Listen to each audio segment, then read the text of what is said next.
Saludos amigos, buenas noches. Una vez más llegamos hasta sus hogares en ocasión de presentarles su programa El Pueblo Cuestiona, como todos los domingos a las 8 de la noche, así como también a través de nuestro canal de YouTube, El Pueblo Cuestiona 1969, para aquellas personas que vayan a hacer algo y quieran ver el programa después en YouTube, nuestro canal de YouTube, El Pueblo Cuestiona 1969. Hoy tenemos un programa muy especial, muy especial, muy especial. Como todo el mundo sabe, pues El Pueblo Cuestiona se ha destacado por ser un programa abierto a toda manifestación del pensamiento humano. Y tenemos en el día de hoy a una figura que nosotros queremos, respetamos y admiramos mucho. Ya en el transcurso del programa ustedes se van a dar cuenta por qué decimos esto. O sea, es una persona que la queremos mucho y la respetamos mucho. Pausamos, amigos, por unos cuantos segundos. Hoy en la historia. En el año 2011 muere Facundo Cabral. Guatemala. Rodolfo Enrique Cabral, de nombre artístico Facundo Cabral, fue un cantautor, poeta y filósofo argentino. Nació el 22 de mayo de 1937 en La Plata, Buenos Aires, Argentina. Se caracterizó por sus composiciones de trova y sus monólogos con anécdotas personales, parábolas y crítica social. Grabó en 9 idiomas con varios cantantes. En reconocimiento a su llamado a la paz y al amor, en 1996 la UNESCO lo declaró Mensajero Mundial de la Paz.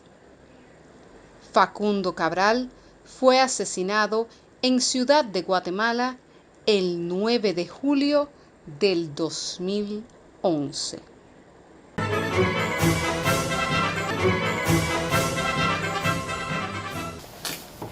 Iniciamos, amigos, formalmente El Pueblo Cuestiona, hoy con la rara presencia de una figura que nosotros respetamos, queremos y admiramos mucho.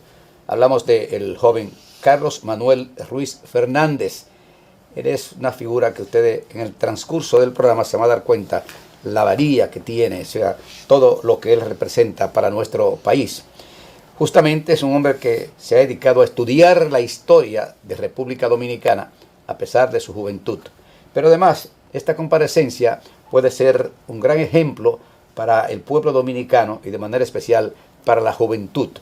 Y ya se van a enterar por qué. Buenas noches, siéntase como en su casa. Usted va a conversar realmente con el pueblo dominicano y con nosotros aquí como cuestionadores. Quisiéramos iniciar, primero, repetimos, dar las gracias a usted y a su distinguida madre, la señora Rita Elizabeth Fernández, porque también ella tuvo mucho que ver con esta comparecencia. Quisiéramos nosotros que usted, pues, al iniciar este programa, nos narrara o nos diga cuánto usted sabe de los tres padres de la patria, Duarte, Sánchez y Mella. Vamos a comenzar con Duarte. La vida de Duarte, ¿qué usted nos puede decir de la vida de ese hombre? Ante todo, quiero dar las gracias a Dios por el privilegio, por la honradora presencia, o mejor dicho, por el privilegio de compartir justamente este espacio. Sobre la vida de Juan Pablo Duarte, del cual se cumplirá la próxima semana 146 años de su deceso, es decir, de su fallecimiento.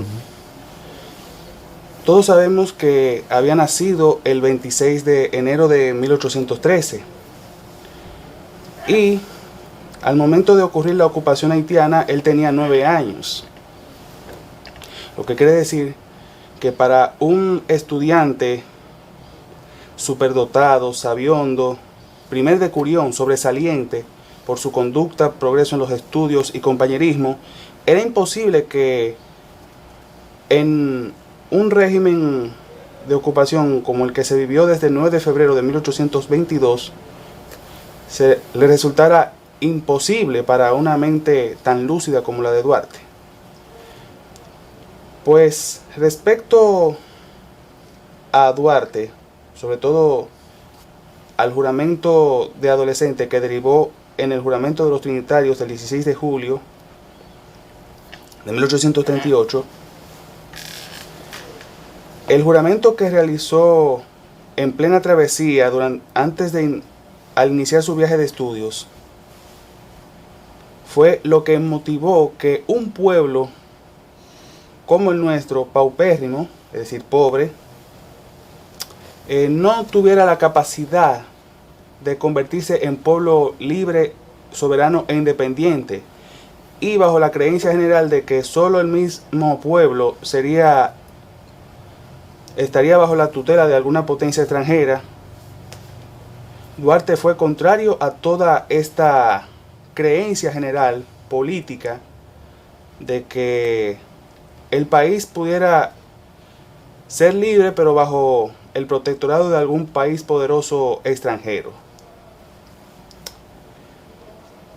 Es a su regreso de su viaje de estudios por Europa, haciendo escala en los Estados Unidos, que atrae como linterna, como mariposas a la linterna, a una parte de la juventud capitaleña que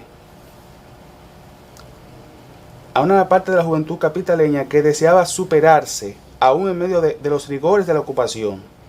Y para ello era necesario que Duarte estableciera en una parte del almacén ubicado en La Tarazana, propiedad de su padre Juan José Duarte Rodríguez, una escuela en donde él instruía a sus condiscípulos que más tarde estarían dentro de la Trinitaria, incluyendo a Ramón Matías Mella y Francisco Rosario Sánchez, los conocimientos necesarios, al mismo tiempo comentando noticias de las novedades que ocurrían en el extranjero, mucho más allá de nuestras fronteras.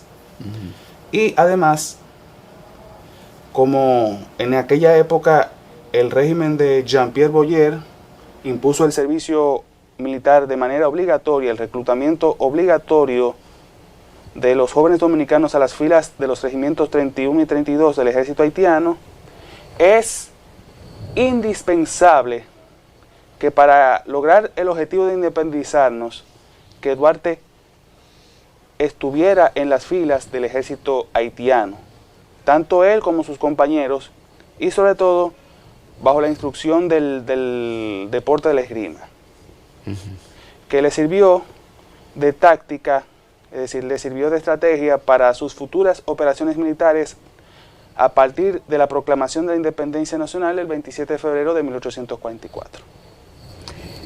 Sí, en el caso de la Trinitaria, porque ese fue producto del genio de Duarte, ¿qué nos puede decir? De la Sociedad Secreta de la Trinitaria podemos decir que fue homólogo, guardando las distancias epocales, de lo que fue el movimiento 14 de junio. Para asegurar el secreto de la reunión, así como para la creación de nuestra bandera tricolor, de nuestra enseña, de nuestra bandera nacional, era necesario buscar salida a estos complicados problemas, y ahí es donde interviene el genio de Duarte. Para realizar esa reunión, tenía que hacerlo no en un sitio apartado, ni mucho menos en la quietud de las horas de la noche y la madrugada, sino justamente en horas del día. 10 de la mañana aproximadamente. Del lunes 16 de julio de 1838, y teniendo sabiamente una ubicación más específica, que fue la iglesia Nuestra Señora del Carmen, ubicada frente a la casa de Josefa Antonia Pérez de la Paz, doña Chepita, en la calle del Arquillo, número 255, que es actualmente el arzobispo Noel. En el caso de la creación de nuestra enseña tricolor, como los haitianos tenían recelo y odio hacia la raza blanca, sobre todo por los colonizadores franceses, por ser la parte oeste, lo que hoy en día es Haití, que de colonia rica se convirtió en lo que hoy en día es país pobre. Para Duarte era necesario que en la enseña tricolor se incluyera un símbolo muy especial. Pero ¿cómo? Si los haitianos tenían odio al blanco, ¿cómo era posible que Duarte creara un símbolo con el color que ellos creaban? De ahí surge la cruz. Por ser un pueblo cristiano, Duarte decide, bajo su icónica frase de que no es símbolo de padecimiento sino de redención, mediante la cual quedó constituida la Trinitaria en una fiesta, en una festividad religiosa como es Nuestra Señora del Carmen. Era necesario crear ese sentir de un pueblo lleno de fe, más que fe cristiana, de fe histórica, como Duarte lo había señalado. Por ser un pueblo sumamente cristiano, decide adoptar la cruz blanca como símbolo de libertad. Es decir, nuestro país, por tener para ese entonces la bandera nacional, la primera, la de 1844, no era la misma que vemos hoy, pues la Constitución misma dice que los cuarteles, que la bandera consta de cuarteles alternos, es decir, la de 1844 es distinta a la que hoy conocemos. Exacto, con la Biblia al centro, con el escudo también. Y que cada palabra del lema está relacionada en el escudo con sus respectivos elementos. La Biblia y la cruz representan a Dios, las lanzas con las banderas sin escudo sobre sus astas a la patria, y los ramos de laurel, olivo y de palma, que simbolizan victoria y martirio, representan a la libertad. Bueno, eso era trinitaria. Vamos a hablar de Francisco del Rosario Sánchez. ¿Qué usted sabe de ese titán de nuestra independencia? Francisco del Rosario Sánchez. Que por cierto se cumplió un aniversario más de su muerte, el 4 de julio, en el Cercado, San Juan. No, fue en el cementerio municipal de San Juan de la Maguana. Pero creo que se llama el Cercado. No, en el Cercado es donde lo hieren. Bueno, no lo hieren, sí. Francisco Rosario Sánchez, como es sabido, el 9 de marzo se celebra el Día del Ministerio Público en honor a su natalicio en 1817. Y la primera profesión antes de la de abogado era la de ser peinetero de conchas, que en ese entonces era artesano.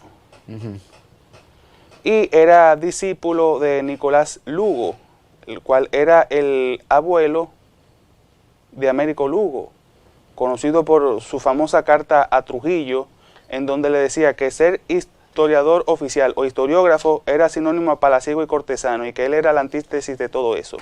Entonces, eso lo dijo Américo Lugo a Trujillo. Exacto.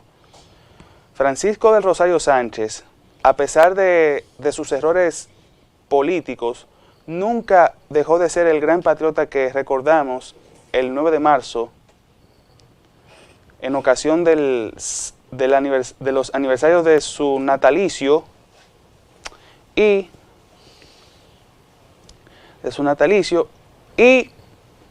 el 4 de julio por la fecha de su fusilamiento a 85 años después de la independencia de los Estados Unidos, estando ese país en plena guerra de secesión, es decir, los estados del norte contra los del sur. O sea, ¿cómo logra Duarte pues atraer que Sánchez pues estuviera justamente el día 16 de julio de 1838 en esa reunión, en ese encuentro, cuando se forma la Trinitaria? Él no había sido de los primeros, pero se integró poco después. Pero es destacable, es decir, es preciso destacar que Sánchez ingresa al grupo que dirigió Duarte, no de la sociedad secreta, pero sí a través de Pedro Alejandrino Pina, que es quien lo atrae para la causa independentista, a pesar de no ser uno de los miembros fundadores, pues tanto él como Mella, de quien hablaremos posterior a esto, al igual que Vicente Celestino Duarte, el hermano mayor de Duarte, es de los que toman la decisión de unirse a la sociedad secreta posteriormente, es decir, no de los 8 miembros fundadores junto con Duarte. Solamente después de la fundación de la sociedad secreta es que Sánchez se integra a la misma como comunicado, que en ese entonces era lo que hoy se puede decir como adepto, neófito o seguidor. Y para la época de la independencia, o mejor dicho, en los preparativos, al momento de producirse la salida al exilio de Duarte, fruto de esta redada de los haitianos, es Sánchez quien dirige junto con Mella, quien dirige los trabajos, los últimos toques finales, los preparativos para la proclamación de nuestra independencia, la cual se consumó el 27 de febrero de 1844. Y para ello era necesario recurrir a la estratagema de hacerse el muerto, fruto de la neumonía contraída en el chapuzón que hizo en el río Osama, en el chapuzón del río Osama para concertar un encuentro con Duarte y evadir la persecución a la que era objeto. Bueno, pausamos amigos por unos cuantos segundos para volver con nuestro invitado especial del día de hoy, Carlos Manuel Ruiz Fernández. Está hablando sobre la historia, sobre todo del patricio Juan Pablo Duarte, también de Ramón Matías Mella. Va a hablar Francisco Rosario Sánchez, la formación de la Trinitaria, en fin, el por qué estos tres grandes pues se pudieron unificar para darnos lo que tenemos hoy, la independencia nacional, y hablar en el transcurso del programa también del mismo 27 de febrero de 1844. Pausamos. Continuamos amigos con El Pueblo Cuestiona, muy especial en el día de hoy porque tenemos la presencia de un joven dominicano que se ha destacado justamente por estudiar la historia de nuestro país. Esto debe servir de ejemplo a la juventud dominicana, diríamos al pueblo dominicano y de manera especial a la juventud de República Dominicana, que le da, no a todo el mundo, no a todos los jóvenes, pero a un gran segmento de la población joven de República Dominicana, le da tanto trabajo tomar en sus manos o buscar por las redes, ya en estos momentos, buscar por las redes lo que fue la historia inicial de República Dominicana y sobre todo el trabajo patriótico de los trinitarios de aquel 16 de julio del año 1838, que nos imaginamos que fue a instancia del patricio Juan Pablo Duarte. Háblanos de Sánchez ahora, de Sánchez. Respecto a Francisco Rosario Sánchez. Nacimiento, fusilamiento y su obra. Respecto a Francisco de Rosario Sánchez, a la salida de Duarte en 1843, es Francisco Rosario Sánchez quien toma la iniciativa de ser junto con Mella quien inicia los preparativos para la proclamación de la independencia. Pero ¿cómo hacerlo? Lo necesario era pactar con el sector que le adversaba, dirigido por Tomás Bobadilla, y entre ambos firmar el famoso manifiesto, que en realidad es manifestación de los pueblos de la parte este de la isla, antes española o de Santo Domingo, sobre las causas de su separación de la República de Haití. Siendo Sánchez la tercera firma del citado documento, es él quien es en su casa el 24 de febrero que Sánchez coordina los preparativos para la proclamación de la independencia. Sobre su fusilamiento, Es preciso señalar que a Sánchez lo hieren de bala en la ingle en el Cercado, al llegar a la población del Cercado. Y el 3 de julio de 1861, víspera de su fusilamiento en el cementerio municipal de San Juan, es juzgado por un consejo de guerra. Para mayor comprensión, un consejo de guerra es un tribunal militar mediante el cual todo individuo que fuere encontrado con armas en las manos o que se levantara en dicha forma contra el orden constitucional establecido o un régimen dictatorial sería pasado por las armas, o más bien fusilado. En el caso de Francisco Rosario Sánchez, este consejo de guerra fue presidido por el general Domingo La Sala, y es a este a quien le había dicho que solamente puede liberar a sus demás compañeros, pero que la pena capital, es decir, la condena, sea que recaiga sobre él, y que para enarbolar la enseña tricolor era necesario derramar la sangre de los Sánchez, y para rearlo también se necesita derramar la sangre de los Sánchez. Y, naturalmente, se procede a la consabida condena, que fue el 4 de julio de 1861, teniendo 44 años. Y entre los fusilados se encontraban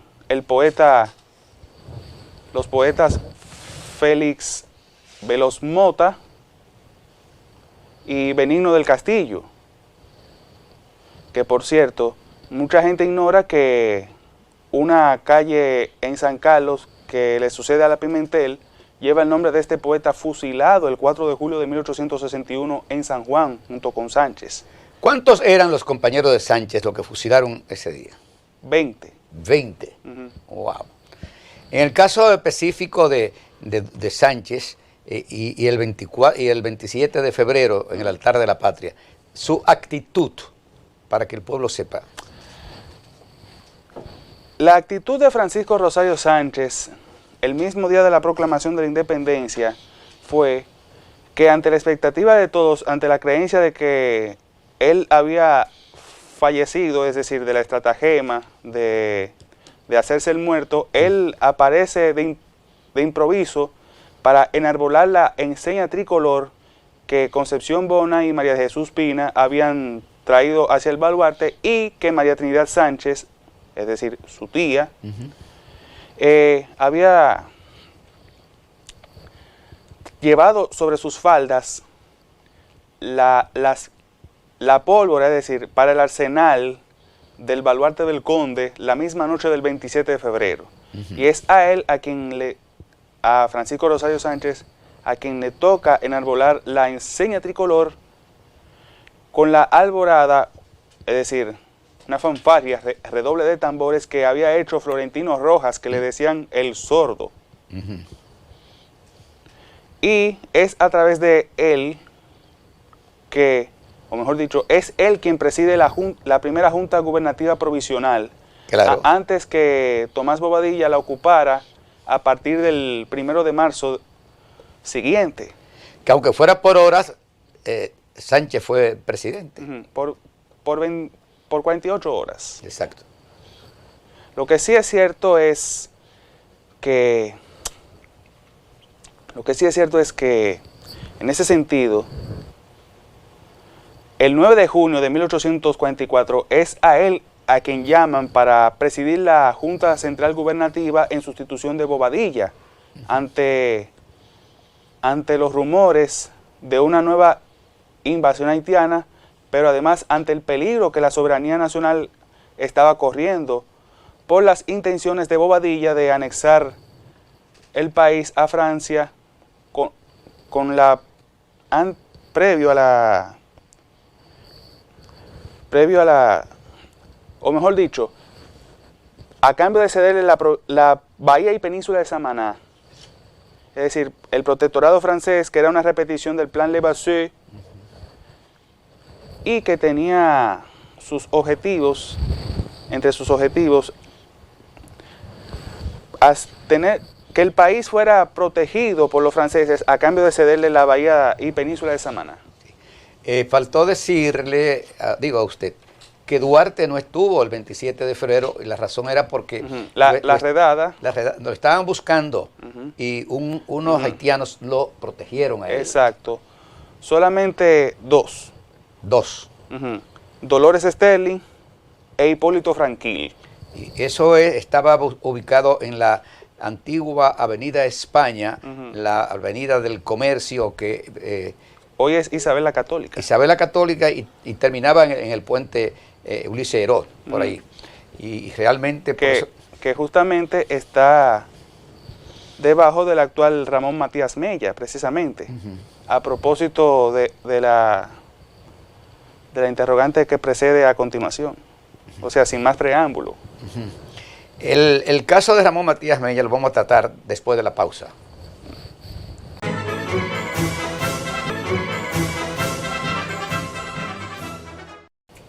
Continuamos, amigos, con este programa especial, muy especial para nosotros y para el país, o para el país y para nosotros, por una situación muy especial también.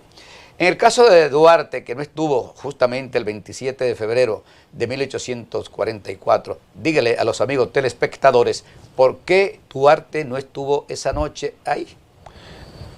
En el caso de ¿por qué no estuvo Duarte el 27 de febrero? Hubo una situación muy especial.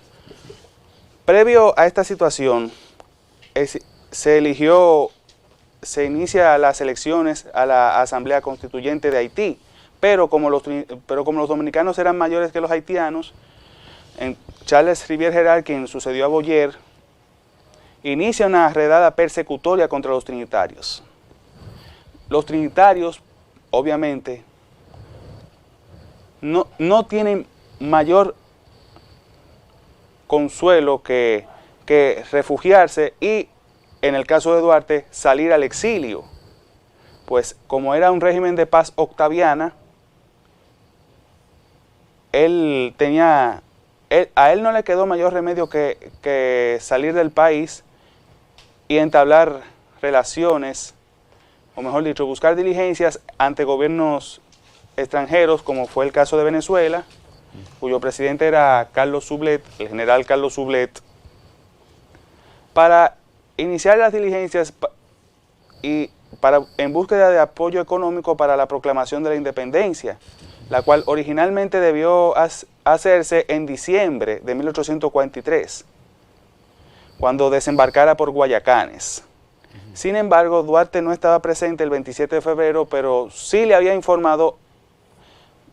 escribió la famosa carta del sacrificio a su familia, encabezada por su madre, doña Manuela Díez Jiménez, tras la muerte de su padre, Juan José Duarte Rodríguez, el 25 de noviembre de 1843, 117 años antes del crimen de las Mirabal.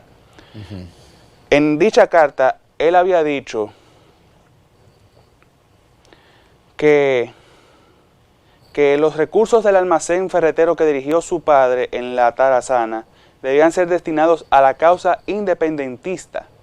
Es decir, se debía vender y fabricar balas con lo que quedaba para, posteriormente, tener todo listo para la proclamación de la independencia. Y en el caso de los artículos de plomo, Rosa Duarte y Tomás de la Concha habían fabricado balas para la proclamación de la independencia. Ahora bien, esta carta se resume en una frase muy desconocida para muchos del propio Duarte, esta frase, la cual se expresa: vendan sus bienes de fortuna para que el ideal de patria libre no peligre. Eso le dice Duarte en la carta. Exacto. A su madre y demás familiares. Correcto. En ese sentido,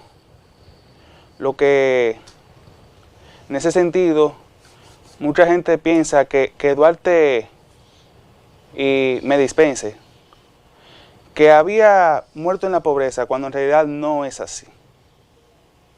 ¿No es así? sino que por ser una familia acomodada, los pocos recursos que tenían fueron destinados para aliviar la enfermedad que Duarte tenía en sus últimos años. Pero volviendo al 27 de febrero, sobre todo con Duarte, de por qué no estaba. La famosa diatriba de que Duarte no estuvo el 27 de febrero ha sido una mentira de la facción que le adversaba por no tener noción de lo que significaba una redada persecutoria como la que se ejerció contra Duarte meses antes de la proclamación de la independencia, que él debía estar presente físicamente, pero sus ideales estuvieron en cada uno de los que estuvieron ese 27 de febrero. Y de no haber sido por él, hoy no tendríamos el nombre de República Dominicana. ¿Usted recuerda los nombres de los que protegieron a Duarte, los que le dieron protección? Hipólito Franquil y Dolores Sterling. Haitianos. Los dos. Los dos haitianos. Es decir, ellos eran simpatizantes de Duarte. Porque para hacer eso tenía que ser simpatizante de Duarte, o en este caso de la independencia nacional. Correcto. La independencia nacional. Cuando Duarte regresa en la goleta Leonor, ¿quién lo proclama padre de la patria? El arzobispo metropolitano, que en ese entonces era Monseñor Tomás Deportes e Infante. Así. Y fueron a la juventud, fue a recibirlo y todo. Sí. Bueno. Pero primero, o mejor dicho, posterior a ese saludo, Duarte se dirige hacia el Palacio de Gobierno, que en ese entonces era el Palacio de Bourgelat, ubicado frente al Parque Colón. Porque para ese entonces no existía la estatua de Colón como la vemos hoy, sino la Palma de la Libertad, que para los haitianos era símbolo de libertad en alusión a la abolición de la esclavitud.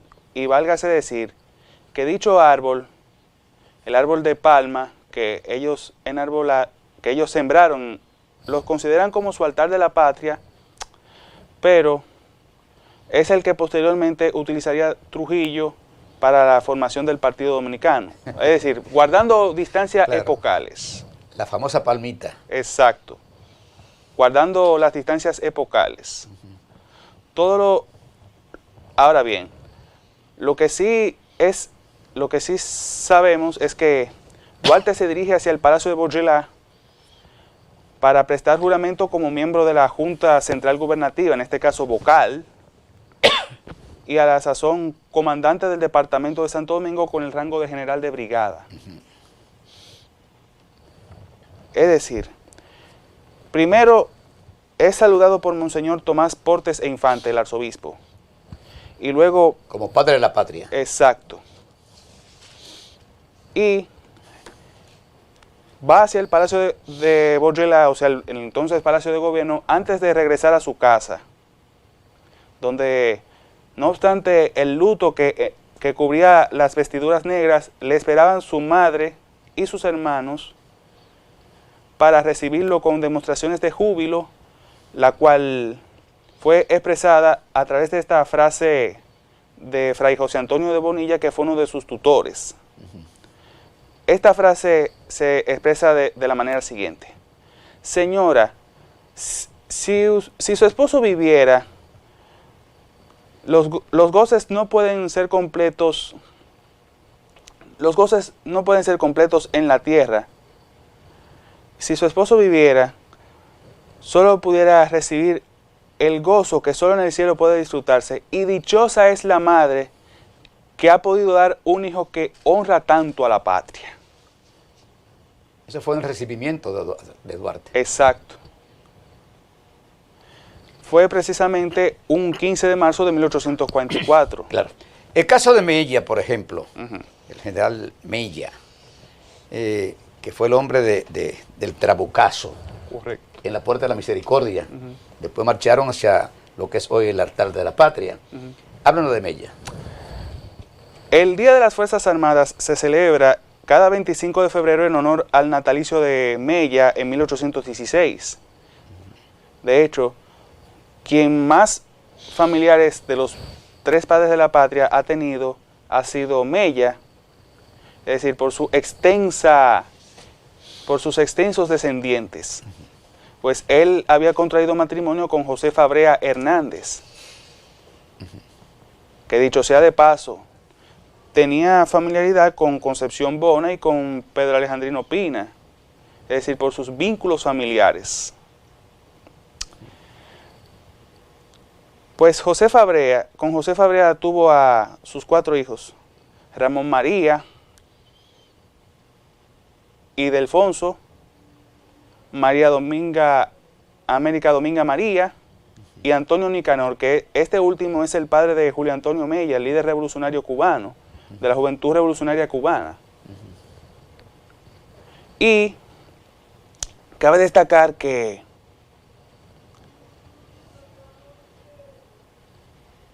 por su formación militar aprendida de las tácticas de esgrima que les enseñó Duarte a sus discípulos, es de esa formación que Mella se convirtió en el gran estratega que recordamos, además de padre de la patria.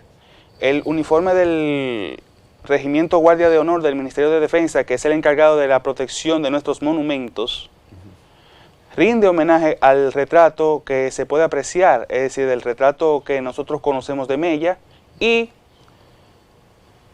cabe destacar que Mella fue autor de un libro, de un manual de guerra de guerrillas.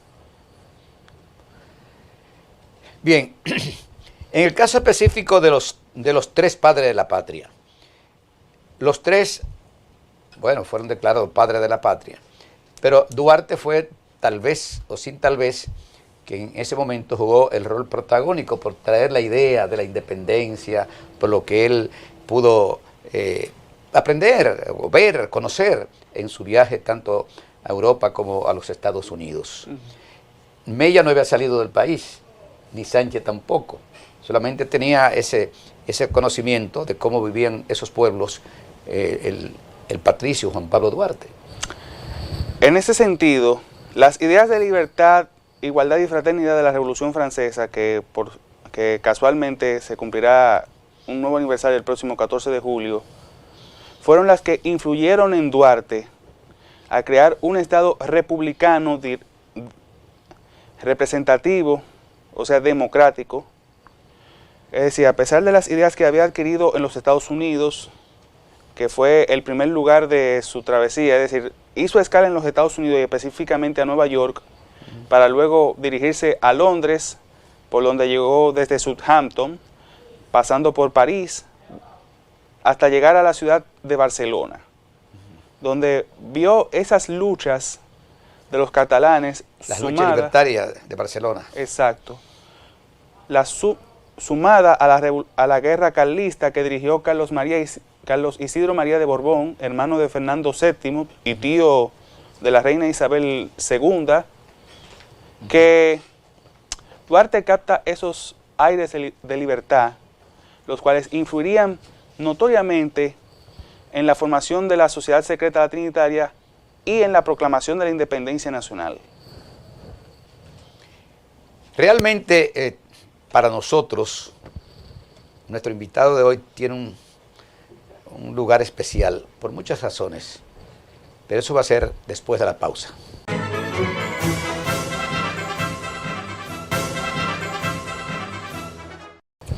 Continuamos, amigos, con El Pueblo Cuestiona, hoy con la honradora presencia del joven Carlos Manuel Ruiz Fernández, un gran conocedor de la historia dominicana. Ustedes han escuchado la narrativa que él ha usado, o sea, cómo él ha ido desglosando cada uno de los acontecimientos y más aún las distintas personalidades, cómo era uno y cómo era el otro, tanto los padres de la patria. ¿Recuerda usted los nombres de los trinitarios, de los que formaron la Sociedad Patriótica la Trinitaria? Félix María Ruiz, Pedro Alejandrino Pina, José María Serra, Felipe Alfau, Juan Nepomuceno Ravelo, Benito González y Juan Isidro Pérez. Pero aparte de Duarte. Es decir, incluyendo al mismo Duarte como... Eran 9 ellos. Siendo Pérez el anfitrión. Ok, por ser hijo de Chepita. Exacto. Pero hay que destacar que en movimientos conspirativos nunca faltan traidores e infiltrados. Y en el caso de Felipe Alfau, esa fue su misión dentro de la Sociedad Secreta Trinitaria. Pues cada Traicionar. Exacto. En este caso, como cada uno de los miembros de la Sociedad Secreta tenía un nombre y un color que los distingue, en el caso de Alfau, su seudónimo fue Simón y su actitud no era de un Simón, sino de un Judas. Lo que sí es cierto es que el apodo de Duarte, es decir, el seudónimo y color, era Arístides y azul. Nombre Arístide. O sea, y color seudónimo. azul. Exacto.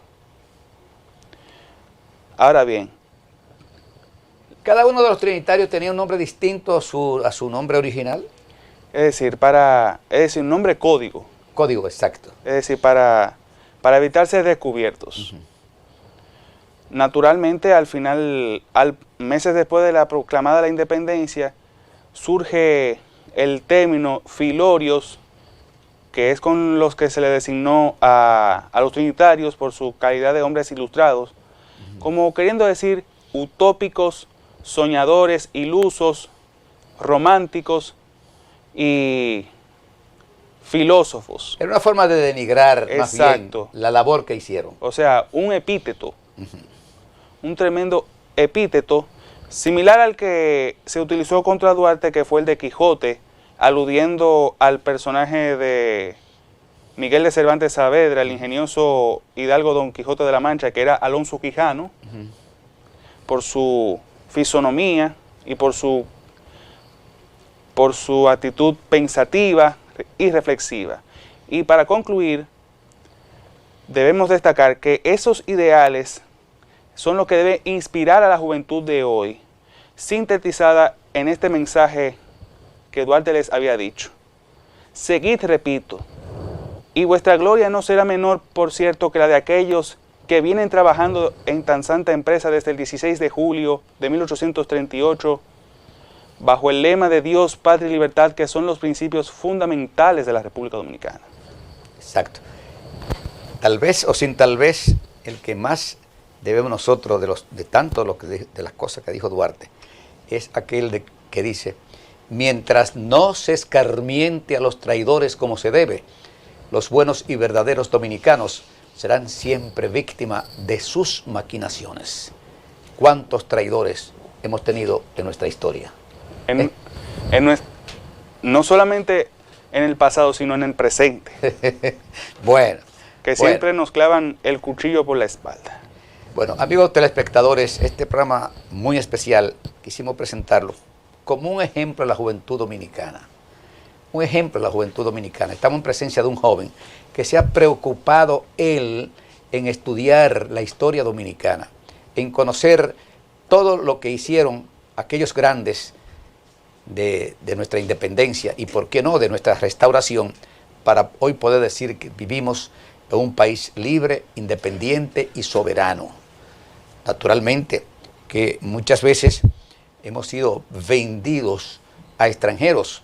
Por eso hemos dicho muchas veces que no hay un país en el mundo que haya tenido que librar más guerras o más batallas contra otros países que República Dominicana.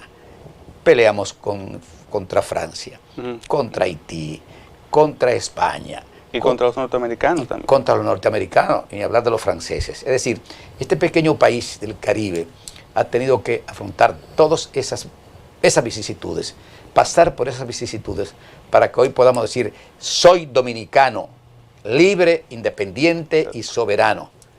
Y reiterar lo que dijo Duarte, porque eso sí hay que mantenerlo.